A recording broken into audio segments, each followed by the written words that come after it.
Mariska's coming. That's nice. Hello. Mario.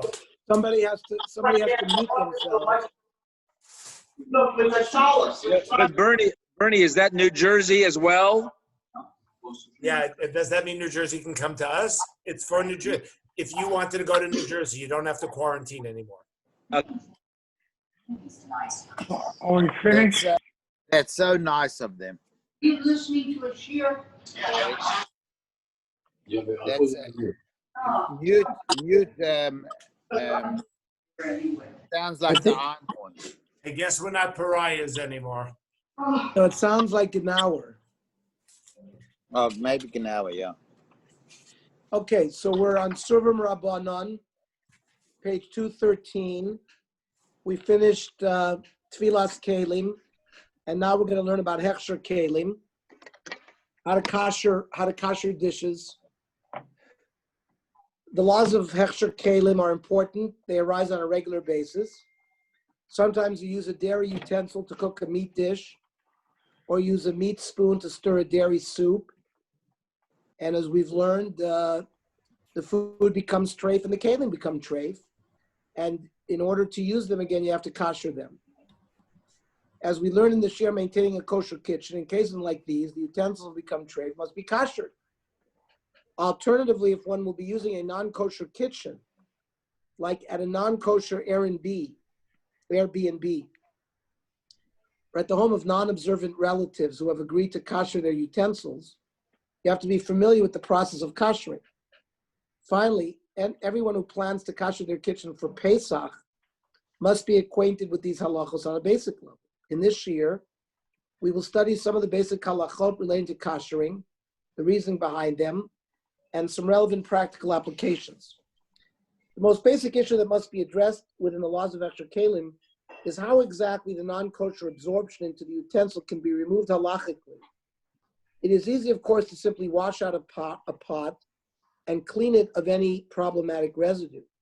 However, as we learn in the Shir on maintaining a kosher kitchen, the halacha recognizes the tam, or the flavor, that's been absorbed within utensils when coming in contact with hot food as being a significant problem as well.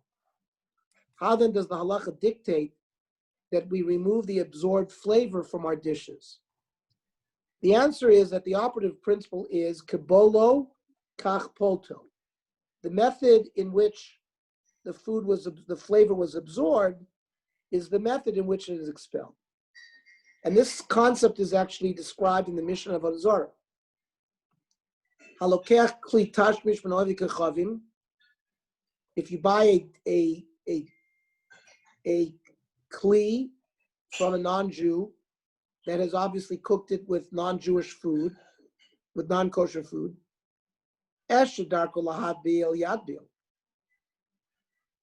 so first you have to be toivelit. Like that's the laws of Tfilas Kelim. If you've now purchased it or acquired it. Like if we said, if he loans it to you, you don't have to be toivelit. So that's why the Mishnah says, if the circumstance of you possessing this kli is a transfer of ownership, then you need Tfilas Kelim.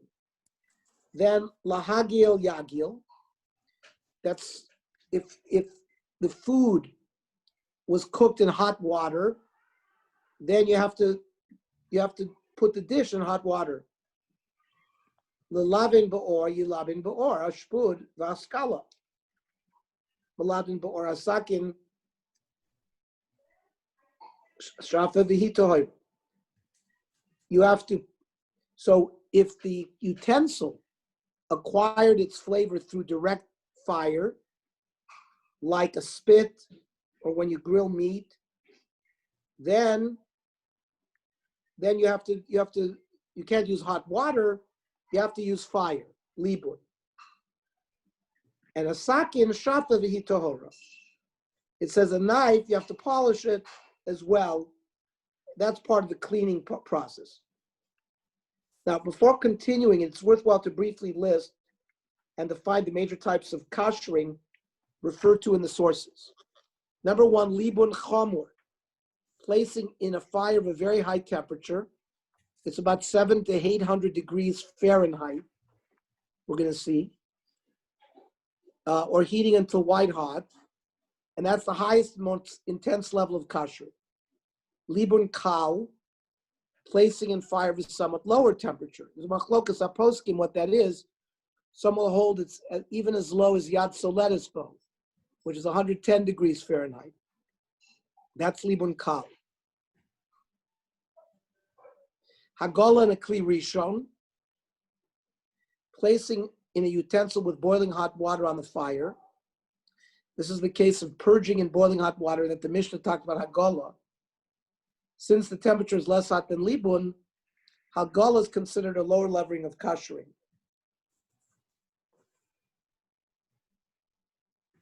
Irui in a kli rishon, pouring boiling hot water on it. Sometimes, if a kli only, it's not really immersed in a kli of boiling water, but sometimes boiling water is poured over the kli, then the way to kasher that kli is just to pour boiling water over it. You don't have to immerse it in boiling water. Hagol in a kli sheni, placing in a utensil with hot water that was boiled on the fire in a different utensil. Means the kli that's on the fire is always a kli rishon. Sometimes you can do hagala in a kli sheni, which means you take a pot that was on the fire, which is a kli rishon, you pour it into another pot, and that's a kli sheni. Now that we have an idea of the most common methods of kashering, we can continue with the Gemara in Psachim, which spells out the concept of kabbalah kach polto explicitly, using the example of a wooden ladle, which requires hagala and a kli rishon. On Ravuna Breder Rav Yoshua, eitz porur, it's a wooden ladle, magila beroischin, with a kli rishon. It has to be kashered in a kli rishon. It means the kli has to be on the fire, boiling, and then you put it in a kli rishon. So, for example, when we go on Erev Pesach to Young Israel Hancock Park in David Tumim, that's hagala in a kli rishon because he's got a big pot with boiling water and it's directly on the fire. So that's hagala in a kli rishon. That's that level of kashering. Ksavar kibolo kach polto.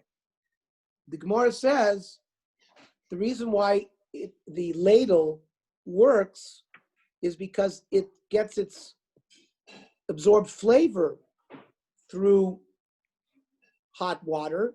So the way you expel it is through hot water in a kli rishon. The Gemara Avodah Zarah offers further examples of the principle of kabbalah kach polto. Parabonon, halokech kli tashmish min ha'ovikechavim. If you buy a kli from a goy, dvorim shalon yishtamish behen. Let's say they've never been used before. So then there's been a change of ownership. So matvilin behein tohirin. You need tfilas kelim in a mikvah, which is we spent the last 3 or 4 weeks learning those dinim. Dvorim shenishhtamish ben al yidei tzonein.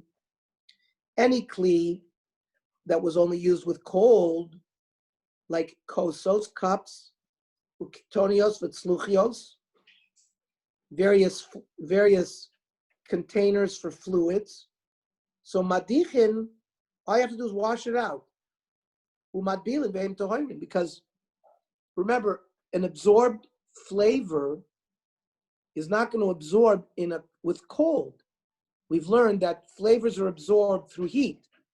So a cold beverage in a cup is never going to transfer any kind of flavor into the walls of that kli.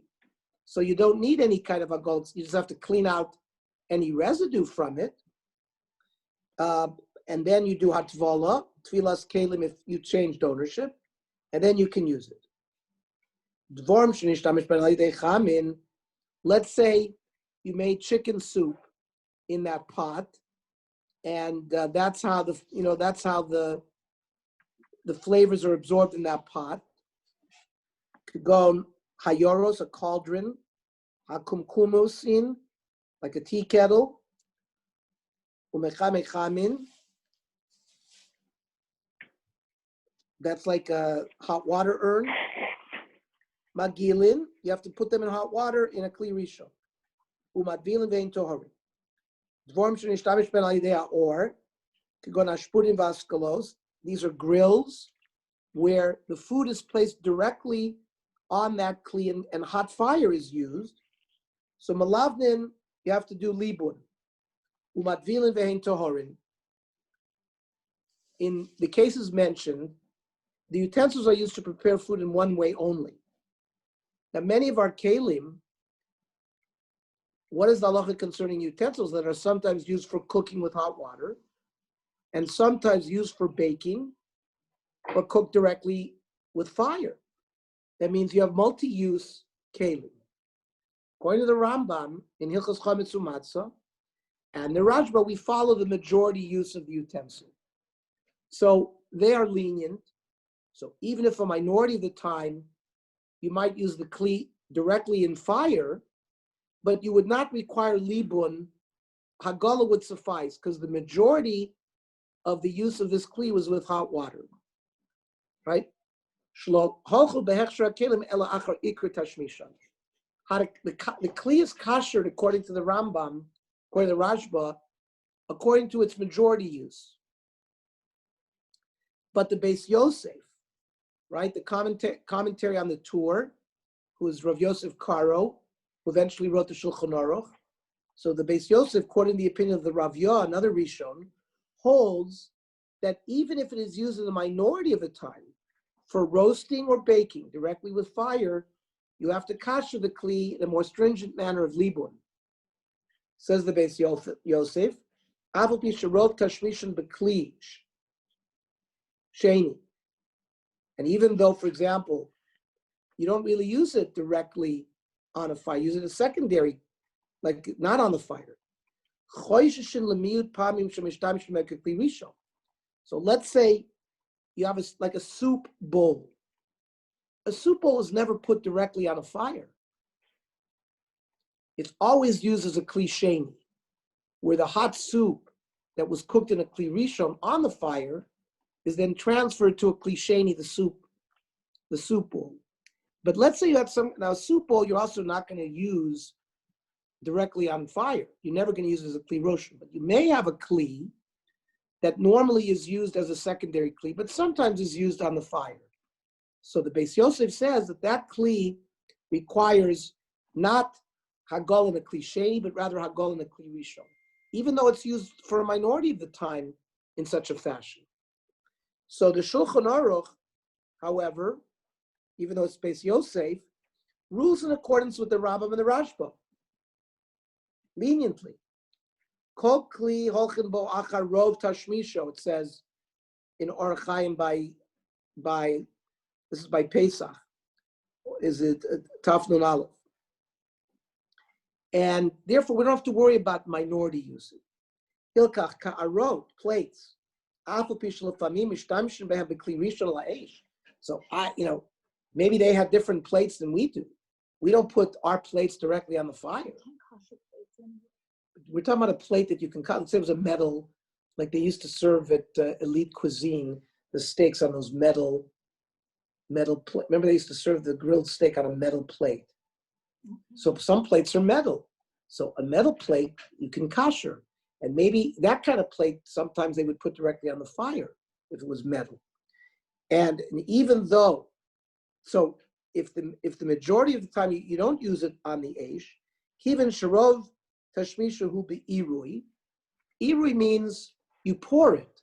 So if you pour from a kli rishon, so you're going to need irui kli rishon in order to machshir it. You're going to have to pour. You don't have to put that plate, immerse it in a kli on the fire. As long as you pour hot water from a kli rishon over that utensil, that will kasher it. But the leniency of the Shulchan Aruch is you don't have to look at the minority usage of such a kli. Unfortunately, for us Ashkenazim, the Ramah is machmir like the Rav Yah. The Yesh machmirin. lahagil akaras bekli, because of minority usage. The Ramah, the yesh, we know, based on our study here, is the Rav Yah that the Beis Yosef quoted, and says the Ramah that in Krakow or in Europe, kenu aminig, that seemed to be the custom for the Ramah.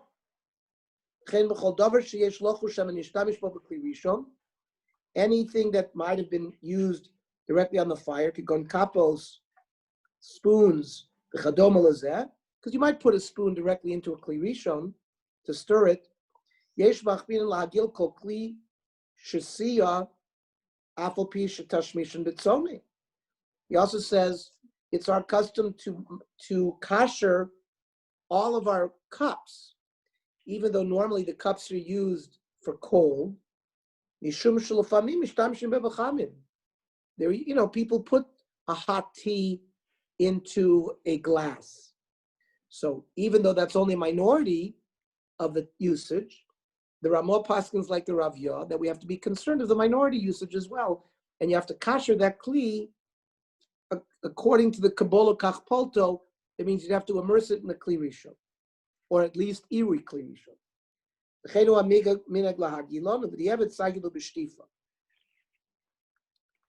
B'di'evet, he says rinsing is sufficient. This refers to kashering for Pesach or from being non-kosher. But when those utensil was used once in a manner that rendered it forbidden, need not be stringent to kasher it in a kli rishon if it was not used that way. Rather, one may kasher it in the manner that it was used when becoming treif. So you don't have to worry about the minority usage.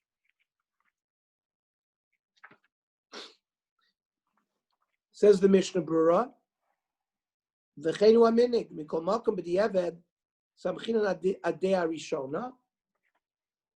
The custom is to be machmir, but b'di'eved, if you only had hagala for the majority usage, he says b'di'eved you can rely on the first opinion. Says the Shar Tzion, Eliyah Rabba Os Chet Yud V'chok Yaakov U'Makor Chaim V'Hagros, and see the Prima Godim, behind the Prima Godim, Shafaki coming in the Eved, Aval Pasha to Be'enu Ben Yomo, L'chalis Mochakol Ela Poskin Lahakel. So, again, our Ben Yomo concept that if the Kli had not been used for 24 hours, so we've learned that the absorbed flavor is now pigam and basically doesn't aser. So we want to say that by waiting 24 hours and b'di'eved, if you didn't kasher the kli according to its minority usage and only the majority usage, it's okay. It's one of the reasons why by hagala, by kashering, we usually don't use the kli for 24 hours before the hagala, because we'll see a lot of these dinim will be b'di'eved okay if it was Eino Ben Yomo. So the Eino Ben Yomo factor is going to be helpful in all of this hagala. An important nafkamina, practical difference between these two opinions, the Ramah and the Shulchan Aruch, arises concerning kashering silverware or a countertop before Pesach. According to the Shulchan Aruch and Sephardic practice, one would need to only kasher them in a kli sheni, since silverware is usually only used in kli shenis, like bowls and plates. Silverware isn't put directly into a kli rishon on the fire. The majority usage is you use it for your plates, which is a kli sheni. And even though sometimes you might, that's a minority usage. The Shulchan Aruch says with minority usage, you don't need to worry about the minority usage. You can kasher it in a kli sheni, since it absorbed its chametz. Let's say if you're doing silverware for Pesach, primarily through the use of a kli sheni, because your plates are a kli sheni, they're not a kli rishon. Kli rishon has to be on the fire. Your plates never go on the fire, so they only absorb their chametz through a kli sheni. So you only need hagala through a kli sheni. You don't need hagala on a kli rishon on the fire. That means if you take hot water and you pour it into a secondary kli sheni, and you immerse it there, that certainly would be sufficient according to this approach. But that's if you're a Sephardi. But according to Ramah, one would need to kasher them in a kli rishon, placing them in a pot of boiling hot water or fire, since you might have used that fork or knife directly on a kli rishon once or twice. That's the whole nafkamina between the Rav Yah and the Rambam and the Rashba. But since the Ramah post, is choshesh for the sheet of the Rav Yah, we have an issue and have to use a kli rishon. Now,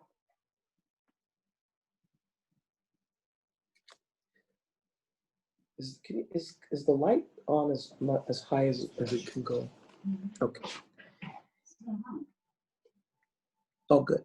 As we saw above, libun refers to kashering by placing a utensil directly in a fire, which is derived from the pasuk referring to the Jewish peoples taking utensils from Midian after defeating them in battle. This is the method of kashering required for utensils used for baking without a liquid medium.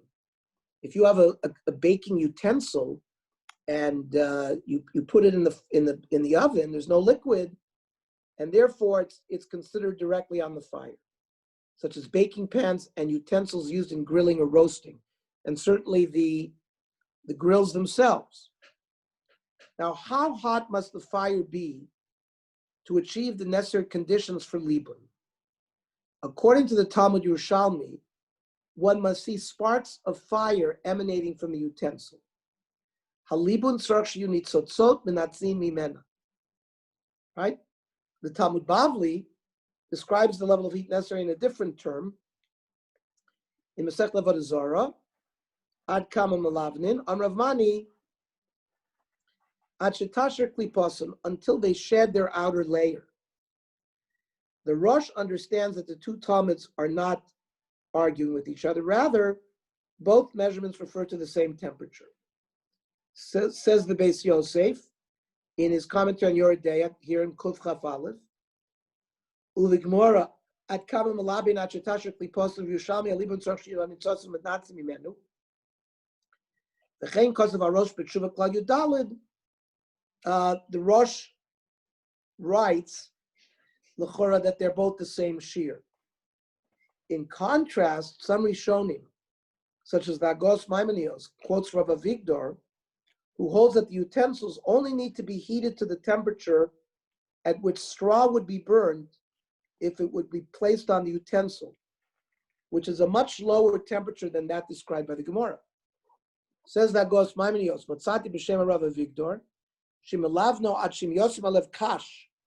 If you heat it up to the point that if you put straw on it, if you see sparks will fly off the straw, that's enough. The imlo kain also trapa, which is a utensil, she'oifin tachtav pashtida, that you bake like a meat lasagna. Umalavin also la'afos achakach paldon, and then you want to use it for, in the times of the Middle Ages, they didn't have a full set of kitchen like we do. So they might have used a kli for meat, and then they wanted to use it for dairy.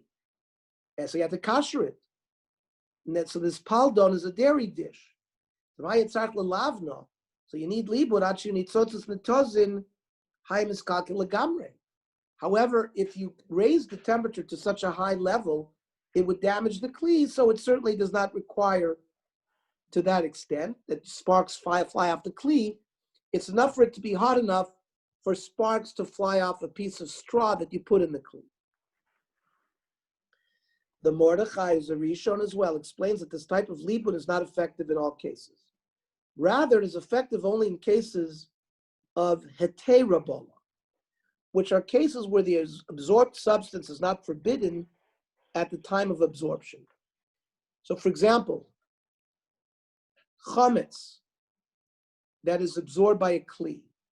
Well, chametz during the rest of the year is not osir, so that's considered heter bola, that the absorption is a dvar heter. Or let's say you have a kli that absorbed dairy, not a basar b'chalav, it's just dairy. So that's heter bola. Now let's say you want to kasher that dairy vessel to meat. So those are, now on the other hand, let's say you had cooked meat and cheese together, and you have a mixture of basar b'chalav, and then you heat it up in a pot. So that pot has now absorbed isser, not heter. So that's the difference between heter bola versus isser bola. So the Mordechai wants to say that the libun, which we're going to allow with just sparks flying off the straw, is useful only with heter bola, like taking a vessel that you use for chametz and wanting to use it for Pesach, because that's a case of heter bola, or switching a kli from dairy usage to meat usage, because it never absorbed isser. Ernie, But how is chametz? if you have a kli that absorbed isser, you would need libun to the higher level where the sparks fly. Ernie, Yes. how is chametz on Pesach heterbo? So that's what I'm saying. Let's say you have chametz, you have a vessel that the chametz was used prior to Pesach. The vessel was used prior to Pesach. So chametz is a dvar heter. So that's considered heter bola. Now you want to switch that kli to not to be able to use it for Pesach. So that's enough. If you do libun to where you have straw, the Mordechai tells us that you don't have to heat it up to the full libun because it was only bola heter, and chametz is considered heter prior to Pesach. Oh, prior. What happened? Right. So what happens if you try to do the libun on Pesach and chol? No. So then you're correct. If a piece of chametz fell into a kli on Pesach, and somehow so that's isser bola, and that would be enough kamina. That would require the higher extent of libun. Okay, that's okay. But our kashering for Pesach is heter bola, because our chametz that we use during the year is not usser, and therefore when we're trying to convert our utensil from non-Pesach use to Pesach use, according to this Mordechai, we'll see. Not everybody holds like this, but according to this Mordechai, chametz on Pesach is considered heter bola, or an example, like we said, you have a dairy or a meat vessel that's absorbed permitted meat or permitted dairy, and you want to switch it to cross usage, this easier type of libun would be permitted. Says the Mordechai,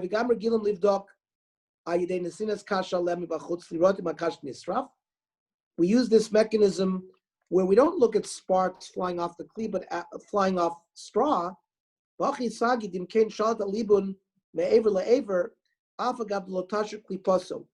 And you don't need to have the skin or the outer layer of the kli coming off.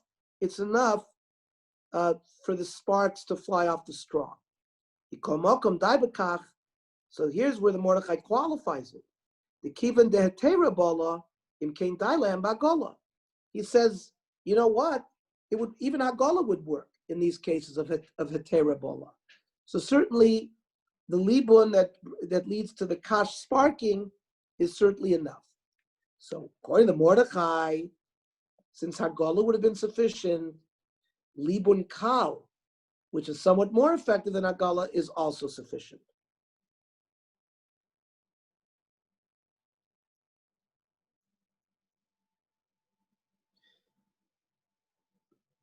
The Shulchan Aruch, though, rules like the Rosh, where the Rosh said that you need either sparks flying off the kli or the outer peel of the kli to come off.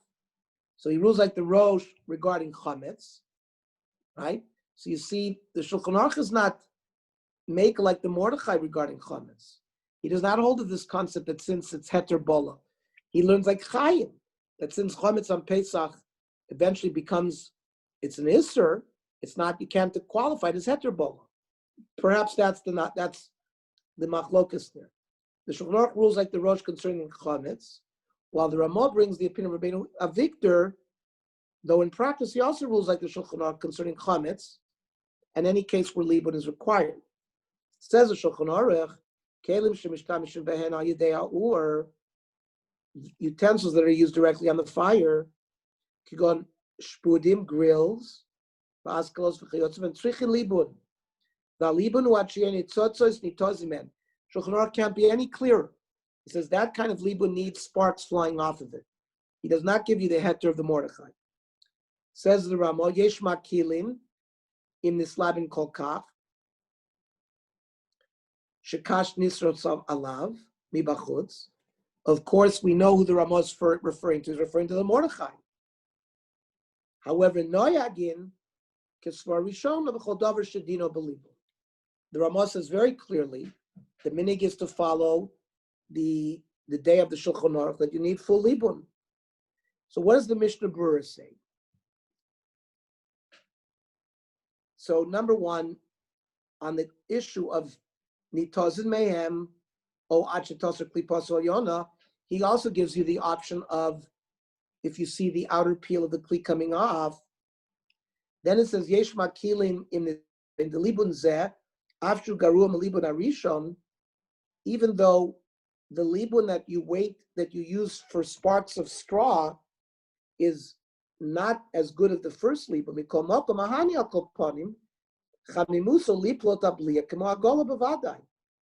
It certainly has the ability through its heat to remove the blia like full hagola. The deazus svirle, and this day, meaning the Mordechai, holds the chametz mikre terabola, valkain mikila belibin kazeh. That's why the Mordechai was makel. So he says, "Mi b'chutz rotzalom shem yasimu alav kash mitzad chutz yisraf kash mikoach libun." He's explaining the easier kind of libun. V'nohagin kisfar nerishona the ladina ikar kedasa machaber. The chametz mikri is Tzurba. So there is a machlokas between Rav Karo, the Shulchan Aruch, and the Mordechai. The Mordechai says chametz is heter bola because we use the chametz prior to Pesach. According to Shulchan Aruch, it does make a difference. Once Pesach comes, the kli reverts to Isser, so it's considered Issurable.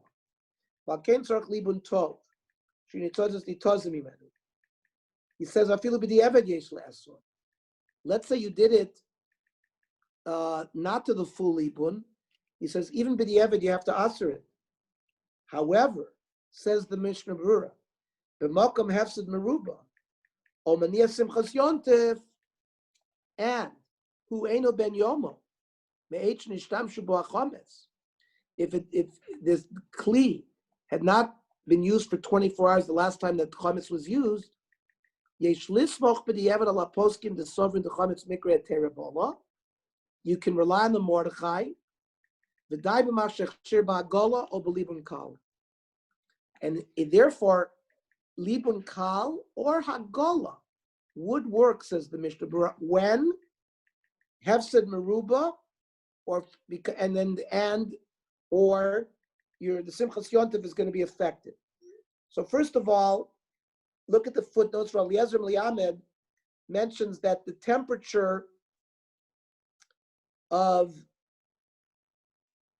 libun where sparks fly from the dish itself is approximately 350 to 400 degrees Celsius, which is equivalent to 700 to 800 degrees Fahrenheit.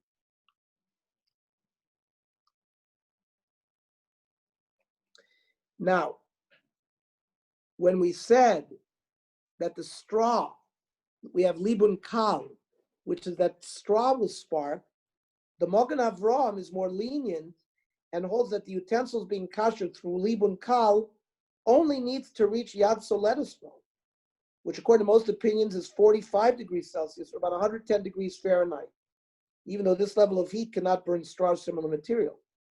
However, most Achronim hold that the halacha follows the Ramah. But it's wild that the Magen Avraham has such a low temperature requirement for libun kal. Anyways, I think we're getting a very nice overview of this very complex sugya, and now we have a better understanding of it, right? Now, what's the explanation behind this is that libun chomer is needed in order to remove or destroy all that is absorbed within the utensil through fire. and libun kal will not suffice for this. However, libun kal is effective in cases of hetera bala, in accordance with Rav Avigdor and the Mordechai, since these types of food are more lenient. With respect to chametz, the Shulchan Aruch here seems to hold that's considered a case of isser bala, and the Ramah seems to accept this as well in practice.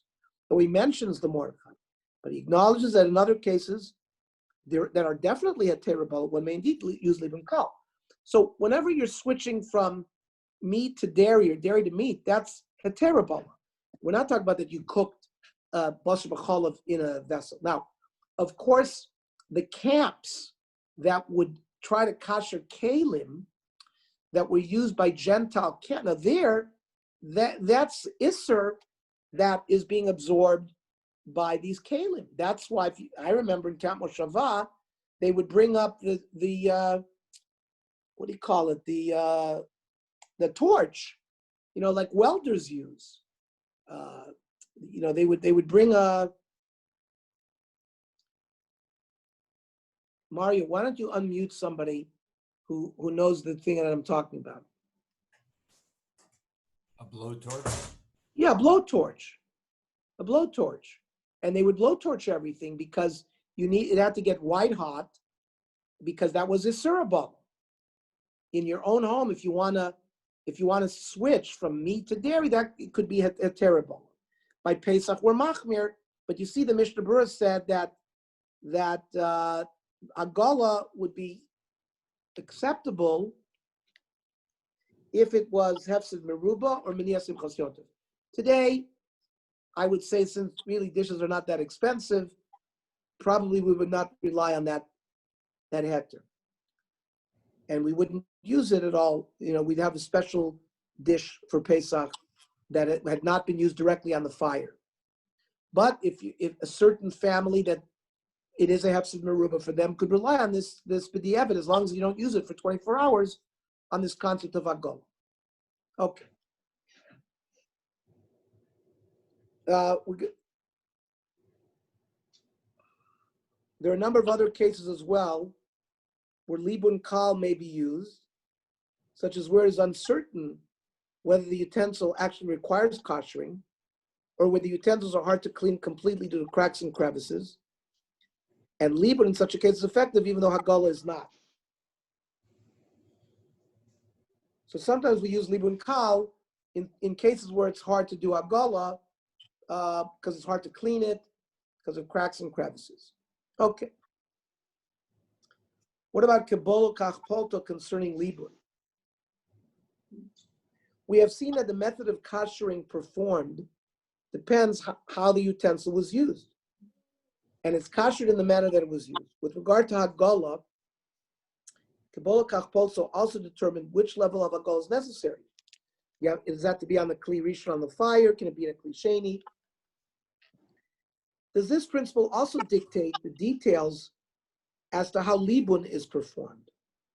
If it does, then we might argue that any utensil that was never heated to the high temperature necessary to raise sparks should not be required to be subject to libun of that temperature either, but only to the highest temperature at which it was ever used. For example, let's say use a baking pan and you know that you've never turned your oven higher than 450 degrees. Now, 450 degrees is not a level that would be hot enough that would cause sparks to fly. So maybe when you use libun in that kind of kli, you don't have to reach the high level. You only have to reach the level of 450 degrees. On the other hand, perhaps kibolo kachpolto simply means that fire must be used as opposed to water, right? If the absorption occurred through water, you have to use water. If the absorption occurred through fire, you got to use fire. But the level of heat must always be the one that's stated in the halacha, like the Gemara said, until sparks fly, regardless of how the utensil was actually used. As that is the degree of burning with fire required to burn out the flavor. The Pischei Tshuva addresses this issue and explains that it's subject to a machlokes.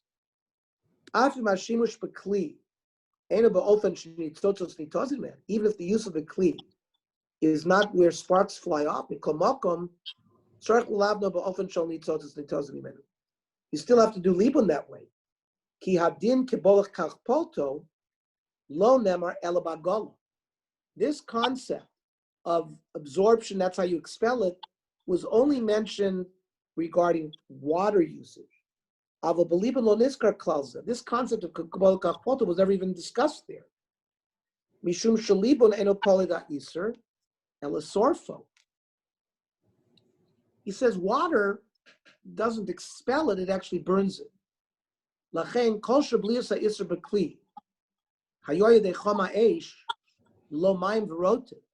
If the absorption in this kli occurred through direct fire without any medium of liquid, tzarich l'lavno libun chomer, then it kashers through libun chomer. Achi nitzotzes nitoz mimenu, you need sparks. Sharak ba'oifen zeh soyref es ha'isra balua. However, yesh poskim has sovrim shagam belibun nemar klal kibol kachpoto. So the machlokes, the nekudas of machlokes is whether or not the concept of kibol kachpoto applies to fire or not. Some hold it only applies to hagola because that's where it's mentioned. Some say no, it applies even by fire. Mishum shaladatam ha'esh poletet ha'isur. It's not that the fire burns it, but it actually extracts it. V'lachein im shimusho knisas ha'isur lekli. If the use of the kli and the absorption of the prohibited flavor into the kli, hayabachom eish she'ena bedarga shel nitzotzos nitozim mimenu, did not go up to 800 degrees Fahrenheit, but maybe only goes to 400. Kimo ken alibun eino tzarich she'eh be'ofen shel nitzotzos nitozim mimenu. Then the libun doesn't have to go that high. However, Lamaisa says the Pischei Tshuva, ein lahakel k'shita zu. Ele imkein yesh od sirufim lahakel. Unless you have other aspects to be lenient. For example, maybe it's eino ben yomo. For example, it's hefsid meruba. Maybe there's minias simchas yontif. Ki stimas haposkim eino niraken. Because stam poskim is not to rely on that leniency of libun. Now, there are delicate utensils that may be ruined if one attempts to kosher them due to the high level of heat or boiling hot water. The Shulchan Aruch quotes opinions that hold that these utensils cannot be koshered, period. Since we suspect that even if one does try to kosher it, one may not perform the process properly due to the fear that the utensil will be damaged or destroyed. So those kelim have no koshering. Yesh misha omer, the kafos asusis mikeren, if some kind of spoon that was made out of horn, ein lam takona ba'agala, you can't boil them. The kivan them is kaklim b'mayim chamim, chayshinan dil machayis alayim. So the Shulchan Aruch says you can't kosher those. And this is also the ruling given by contemporary poskim such as Rav Moshe in case of porcelain utensils, and Rav Eliezer Melamed in the case of disposable aluminum pots. The kelim hamitzupin beporcelain, says the Igros Moshe, yoiser mashmedein yicholim gam lelavden mitam da'ayidei or miskalkulat sipur. You can't kosher because you're going to ruin it, and you're not going to kosher it properly. Just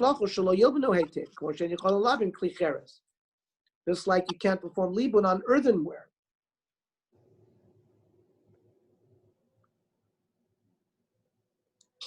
Says the Pnei Halacha, v'chein sirei pele. This is an Israeli pot made out of aluminum, designed for baking on the stove. It used to be more common when many people did not own stoves, but it can still be found in many stores nowadays as well. You're back. Yeah. Oh my God. Oh my. I'm just over there. Not sure what kind of pot it is. Hamyonin lafios ugos, that was used for cake baking. Bliosum ba'or, the blia is with fire. Vayatzarech lachshem belibun chomer, you need full libun. Al nekeven shemasuim aluminum, lo yachziku mamad belibun chomer, they'll get destroyed. Therefore, you can't kasher them for Pesach. The mafu ben rak ugos kechushos sponge cake yeshmokim lakel bagola. V'chein tavniot afiyah shel tanurim, baking trays in home ovens that are nizokos mobilim chomer, that get damaged by libun. Mar amid ba'er becomes ugly. V'tzurasa mitamka. They ad shel rov anashim einan ruyas yoter l'shimush, lachein ein lachshem b'libun. So vessels that would not stand up to libun, you can't do libun on. How should frying pans be kashered? The Rishonim disagree over how one should kasher frying pan, since one often uses a small amount of oil. So is this similar to utensils that are used with fire, without liquid, which would require libun? Or does even a small amount of liquid, such as oil, qualify it for Hagala? The Rav Yosef, citing his father, Rabbeinu Yoel, holds that one must perform libun, while the Rav Yosef himself holds that Hagala is sufficient. And both opinions were brought by the Tur. Machvas shemetagninan bo, you have a frying pan. Kosav Avia Ezri b'shem Aviv Rabbi Yoel shetzricha libun. However, hu kosav, the Rav Yoel wrote, shedayu bagola, because you use liquid. Ulezeh skim adoni Avia Rosh. Remember, the Tur's father, the Tur's Rav Yaakov ben Arosh. So he says the Rosh agreed. And the Rosh, let's learn the Rosh in Psachim. Umachva shemetagnin bo kosav Avia Ezri hu gadlo b'shem Abba Moiri achab tiraso sheyam atzricha libun, that you requires libun. The medamila l'taner she'ofim bo the boy esek. It's like baking in an oven. V'lo zachiti ladun lefanav. I never discussed it with him. Denirali desagi l'vagola. I think that it's enough Hagala. V'hachi no Hagalman. That's what the world does. Chada, one, the Chazina deleinin chiyuv echala, yoav hashas chad din l'tigun l'bishul. That in the obligation of chala, there was one rule for both frying and cooking. So it seems that frying is in the category of bishul.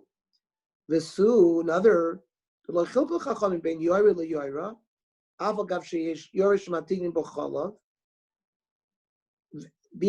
using cauldrons or pots, we see that the Chachamim didn't make a difference whether you fry something up there or cook it in there.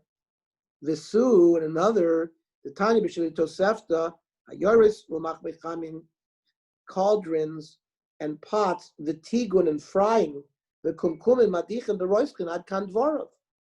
It says very clearly in a Tosefta that frying pans is enough to boil them in hot water. Yesh oimim de pamim shemenatinam bo v'nisyavish Hashem v'nefa mash b'tocha below shemen v'avalei kemafa b'tana v'nivla b'tocha yidei or lo mash b'kern tzorchin libun. If the frying pan is used without oil at all, then it has to be treated like a grill.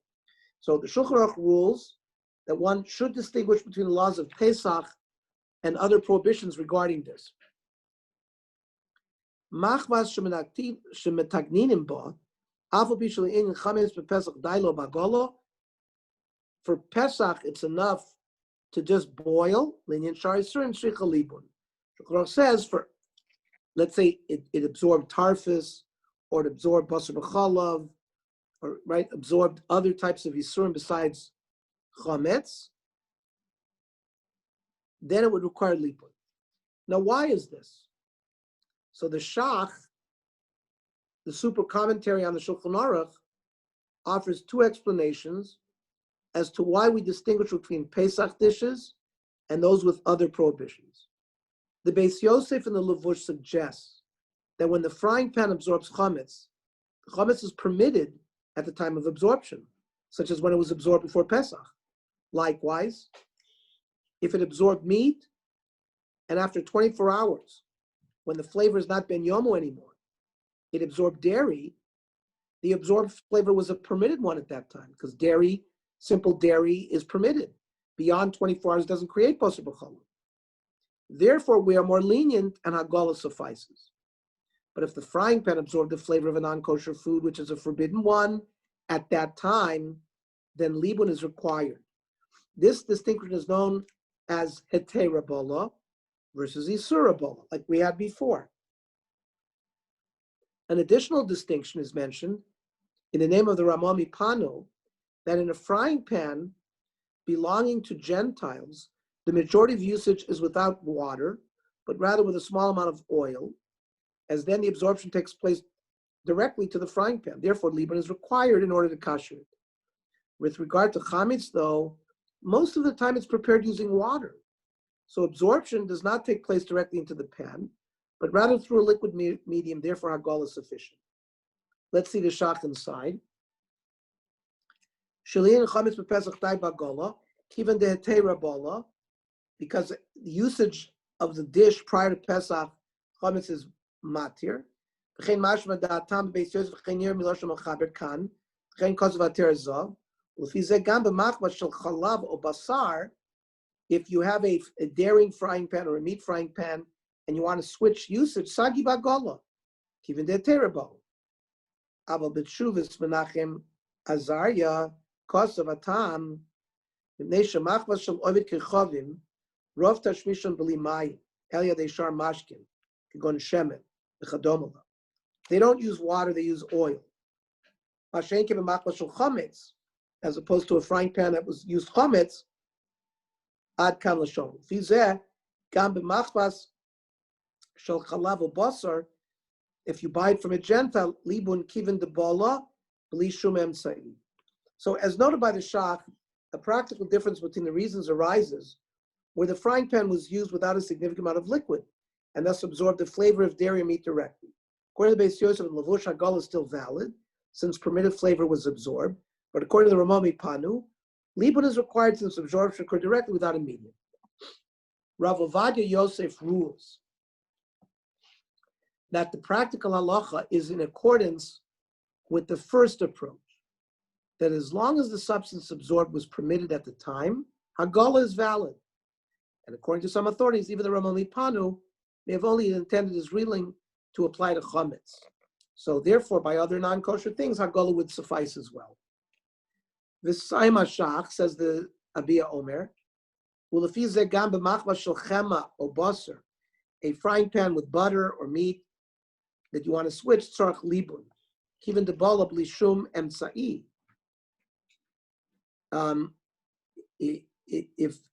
If you fried butter in a frying pan, then there was no other, so the dairy got pushed into the frying pan directly with fire. Or let's say you put meat directly into the frying pan without any other medium, then you would need libun, because the blia occurred without any kind of medium. Ad kan. That's what the Shach said. The Kosva Chozanish, Shesiyum Zeh Tamua. K'moshe Kosav Gam Ken Agon Rabbi Kiva Eger B'Gil Yon Yoredeya. Shein Zeh Muchra. The Davke B'Chometz, Hutzra Charamami Panu, Limtzo Tam Lahatir Amachlas B'Gola. There, by Pesach, he wanted to find a leniency to boil the frying pan. Mishum Shachometz, Shmoal. Listen, going into Pesach, the name Chometz, of course, it sounds like Isra Bola. Kigon shekos v'beis Yosef or Chayim, Reish Simetana, right, which we learn, Mishum Rabbeinu Yorcham. Aval Basar Ochema Makriya terrible. But absorbing meat or butter is always had to. I feel like they are or. Even if you did it directly with fire, Mahani Bagola. Kimavur Bavodah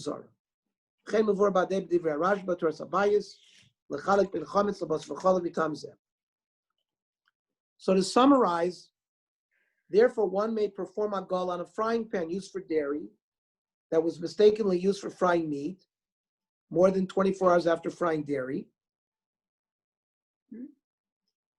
So it was not Ben Yomo.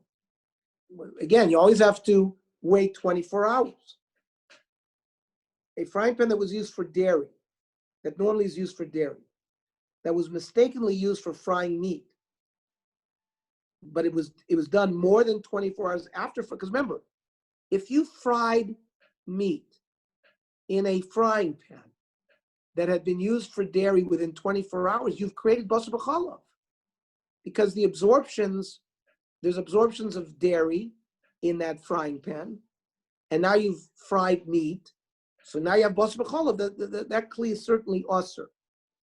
And of course, it needs, and that certainly would be iser bala and require libun. The only time that you allow this hagala business is if it's heter bala, and it is heter bala if you have, let's say, a frying pan that's normally milachtik, but you didn't use it for 24 hours for milachtik, and now you fry meat in it, so that pot absorbs heter, the heter of meat. It's got a meat flavor. There's no basar b'chalav there. And the flavor of dairy that's in the frying pan is pagam. So you've not created basar b'chalav. So that's an example of heter bola. And therefore you can perform hagala on such a frying pan. If non-kosher food was fried in the pan, so that's iser bola. Or meat and dairy were fried within 24 hours of each other, then it requires libun, as this is considered iser bola. If libun chomer is performed, it is possible it may get ruined. Therefore, one approach is that it's best not to kasher at all. Get rid of it. Another approach is that one should kasher it with libun kal, which is more likely to be effective and not ruin the pot. This is the approach given by Rav Melamed and Rav Shimon Eider. The answer also may depend upon how much oil is poured into the pan. If a large amount of oil was used, one may be allowed to suffice with hagala, while if one places a small amount of oil, it may be subject to the option given in the text, which is libun kal. If we return to the question of kashering the frying pan for Pesach, where the Shulchan Aruch clearly ruled in your day that hagala may be performed, the Ramon Or Chaim writes that one should be machmir to require libun for Pesach as well, despite not having commented on this halach in your day, though he qualifies that libun kal, where the heat reaches the level that straws burn, suffices, and libun chomer is not required. So it would require libun for Pesach on a frying pan, but not libun chomer, libun kal. Right? That's for Pesach. That's the Svardim. However, the Ramah says, Yesh machmir l'labin ha'machmas, ach b'libun kol duhu, even libun kal. The Hainu sheyitzur alav kash b'chutz, the noagim l'labin l'chatchila, yusagle ba'agala im eno bo gumos. Enough, you can use hagala if there were no cracks. Otherwise, the minig is to use libun, but libun kal. The reason that libun kal may be used here is that the strict halacha is that hagala is effective, and the requirement for libun is only a chumrah. That's pointed out by the Mishnah Berurah, by the Bir Halacha, Chafetz Chaim, who also wrote the Bir Halacha. Yesh la'achia ken mimashe kasav v'sagi l'blibun kal. V'yadu shezerak b'dover shemachmin l'lavno. It's only because there's a chumrah here. Avlo b'dover shetzarich libun medina. Right? V'chein mulcha b'darchei Moshe medina sagi b'zagol. That's why the Ramah said that the hagol is really also, so you're being machmir. Let's just finish the Sefer HaKashrus. Rules as well that libun kal suffices for frying pan, and b'di'evet even hagala in boiling water would suffice. Kelim ha'mishtamshim l'tigun l'tzliya, frying imat shemen arotev with oil. Echshartem b'libun kal hainu hacheskas hakli mikol tztodav be'esh b'mech hashman sheyischam im hakli achim min ha'ever hasheni yigu b'kli kasher chut pishtan yisar v'cham. You can do libun which burns the straw. Achen let's say you only kashered it in a hot water, but you can use it even if you did not do it before. This is for Pesach. We'll conclude this section by noting that in addition to the specific rule about frying pans, we can also see from the discussion here in the Bir Halacha that in any case where hagala is required, libun kal can be performed instead. So from this discussion, I'm reading the footnote. One might get the impression Shulchan Aruch and Ramah hold that chametz is considered a case of heter bala, based on the fact that it's permitted at the time of absorption. However, as is clear from elsewhere in our shir, it seems from Hilchos Pesach that both agree that chametz actually has the status of iser bala. The Chalkas Binyamin explains that the accepted halach is indeed that chametz is considered isura bala. Nevertheless, since the issue of the frying pan is a major dispute to begin with, We can combine the opinions of those who hold chametz is considered heter bala to arise at a lenient ruling specifically concerning a frying pan as chametz, but not necessarily concerning other utensils for which libun might be required. So that's an important footnote, that in general we treat chametz as isser bala. Okay, I think we had a very good introduction to Haggalah. I believe we'll be able to